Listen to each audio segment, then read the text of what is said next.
नमस्कार दोस्तों, stock market studies में फिर से एक बार आपको बहुत-बहुत स्वागत है। तो आज यहाँ पे मैं डिस्कशन करूँगा कुछ नहीं 3 कंपनी के बारे में। सबसे पहले बता दूँ 3 कंपनी के बारे में मैं एक साथ इस वीडियो में डिस्कशन करूँगा और तीनों के तीनों कंपनी एक पेनी स्टॉक है। तो बहुत सारे दोस्तों का कमेंट्स आ रहा था, सर पेनी स्टॉक के ऊपर एक वीडियो बना के दीजिएगा। जिस कुछ भी कंपनी के नाम बता दीजिएगा जिस कंपनी के ऊपर फ्यूचर में 10th बनने का चांसेस है। ऐसे कोई गारंटी नहीं होता पेनी स्टॉक बढ़ेगा कि नहीं बढ़ेंगे, तो चांसेस है इस तरीके से कुछ अपडेट्स जरूर बता के दीजिएगा। देखिए सबसे पहले मैं एक डिस्क्लेमर जरूर दूंगा, ये कोई मेरा रिकमेंडेशन वीडियो नहीं है, मैं आपको एजुकेशन पर्पस में सारे डेटा दिखाऊंगा। तो वीडियो को पूरा लास्ट तक देखिएगा और अभी तक आपने चैनल को सब्सक्राइब नहीं किया तो जरूर कर लीजिएगा इस तरीके से इन्फॉर्मेशन स्टॉक मार्केट के रिगार्डिंग न्यूज अपडेट्स पाने के लिए। तो सबसे पहले मैं जिस कंपनी के बारे में डिस्कशन करूंगा उसका नाम क्या है वो आप देख सकते हैं। ये देख सकते हैं कल्पना इंडस्ट्रीज लिमिटेड। तो कल्पना इंडस्ट्रीज लिमिटेड इस कंपनी का प्रोजेक्ट क्या है, इसका बिजनेस क्या है वो पहले समझ लेते हैं। देखिए कंपनी एक प्लास्टिक बिजनेस के ऊपर काम करते हैं, साथ ही साथ कंपनी प्लास्टिक बिजनेस के ऊपर काम करते हैं, तो इसका जो बिजनेस मॉडल्स है वो टोटली देखें तो प्लास्टिक के ऊपर है। देखिए किस तरीके से प्लास्टिक प्रोडक्ट्स के ऊपर कंपनी बिजनेस करते हैं।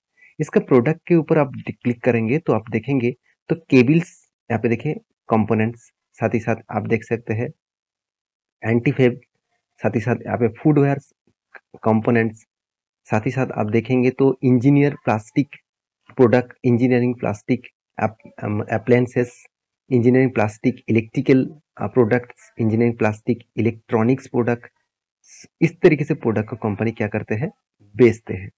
तो कंपनीज के जो एक्चुअली जो बिजनेस मॉडल्स है वो यहाँ पे आपको दिखेगा। देखिए प्लास्टिक जो प्रोडक्ट होते हैं ना, उसके लिए प्लास्टिक के जो जो सेक्टर में कंपनी यूज करते हैं वो आप देख सकते हैं, चाहे वो पीवीसी पाइप्स हो, चाहे वो इंजीनियरिंग सेगमेंट में हो, चाहे वो कोई केबल्स के लिए हो, चाहे वो ऑप्टिकल केबल्स, कोई भी इलेक्ट्रिकल केबल्स। तो इस तरीके से प्रोडक्ट के ऊपर कलर जो मास्टर बीच है, इसका मतलब जो प्लास्टिक का जो दाने होते हैं उसका भी कंपनी प्रोडक्शन करते हैं और मैन्युफैक्चरिंग करके बेचते हैं।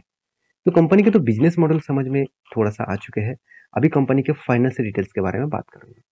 देखिए कंपनी जिस सेक्टर के ऊपर काम करते हैं वो तो प्लास्टिक है, आप पहले ही देख चुके हैं।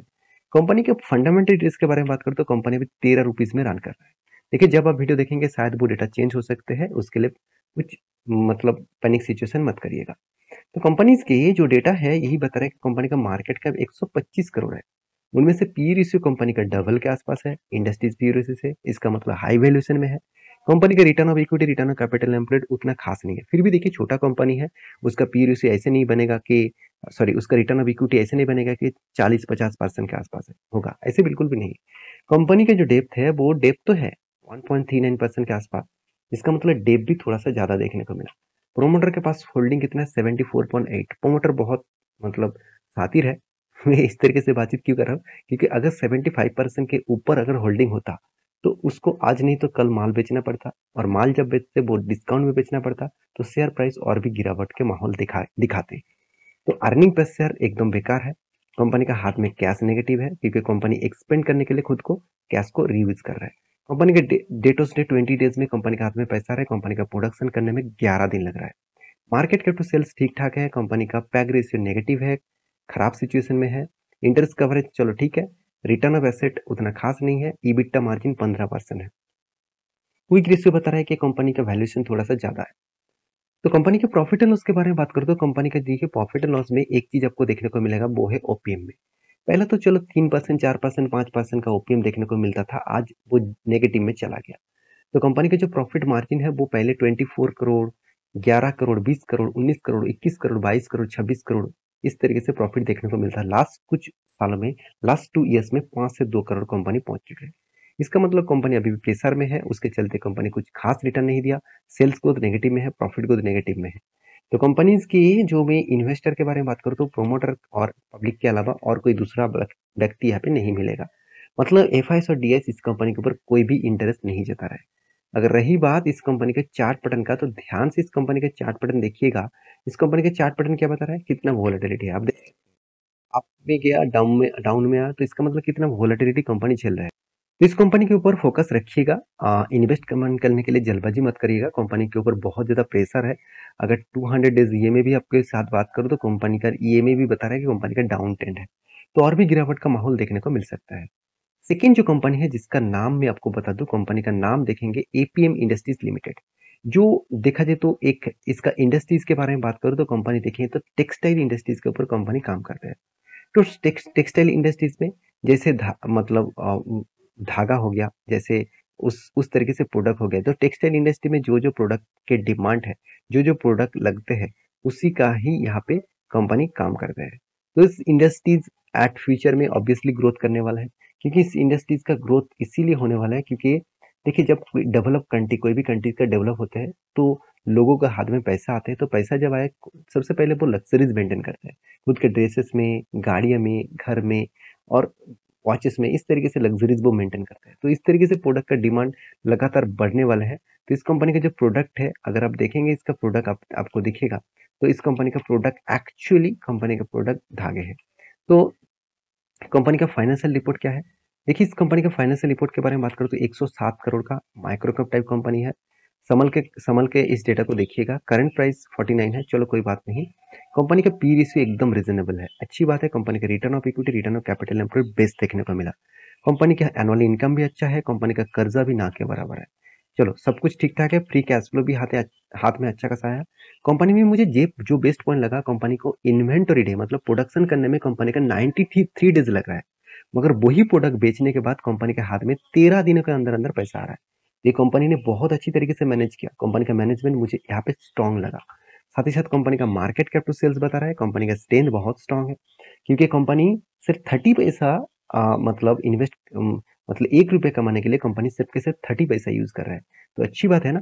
तो कंपनी के जितना, देखिए आप स्टॉक मार्केट में जब आते हैं, आप क्या चाहते हैं कि मैं 1 लाख रुपए निवेश करूं और मुझे रिटर्न मिल जाए 2 लाख।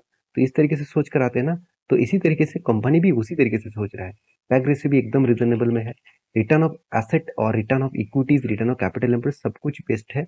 ईबिटा मार्जिन में थोड़ा सा करेक्शन देखने को मिला और खराब सिचुएशन देखने को मिला है।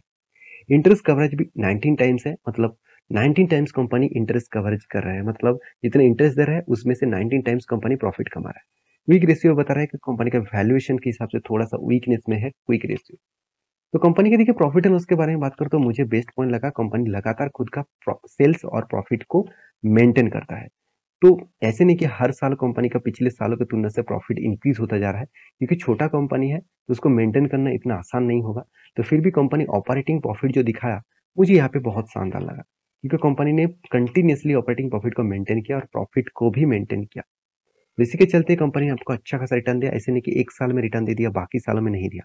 3 साल में धमाका, 1 साल में धमाका और 10 सालों में भी 12% के आसपास रिटर्न कंपनी ने दिया।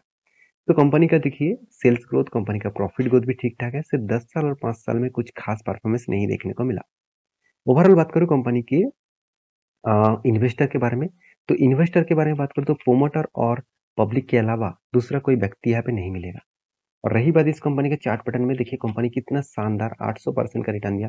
कंपनी धमाका किया और 60 रुपीज तक गया था। उसके बाद कोविड के टाइम में क्रैश हो चुके हैं, 2018 के बाद क्रैश हो चुके हैं। उसके बाद फिर से देखिए किस तरीके से जम के कोविड के बाद वही लेवल में आकर खड़ा हो गया, जो लेवल पहले इसका स्ट्रॉन्ग एक रेजिस्टेंस और एक सप्लाई जोन था। तो मुझे लगता है इस कंपनी के ऊपर फोकस रखना जरूरी है। इस कंपनी में थोड़ा सा स्ट्रेंथ पिछले कंपनी से अच्छा लगा। लास्ट जो कंपनी जिसके बारे में बात करूंगा उसका नाम है हिंदकॉन केमिकल्स लिमिटेड। तो हिंदकॉन केमिकल लिमिटेड के बारे में बात करूं तो इस कंपनी के जो मतलब स्ट्रेंथ है वो सबसे पहले मैं आपको दिखा दूं।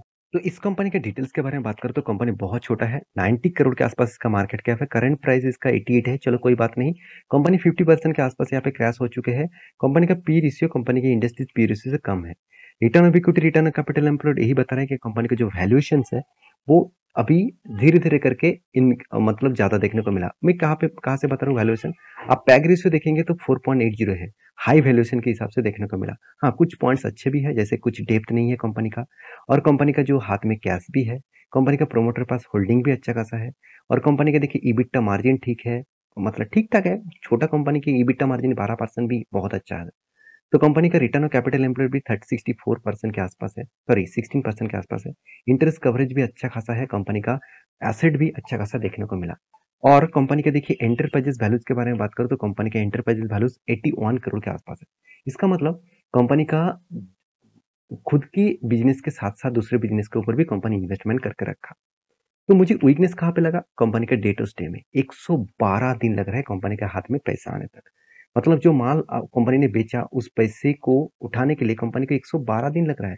इतना बड़ा टाइम लग रहा है, तो कंपनी में यहाँ पे तो वीकनेस दिखेगा।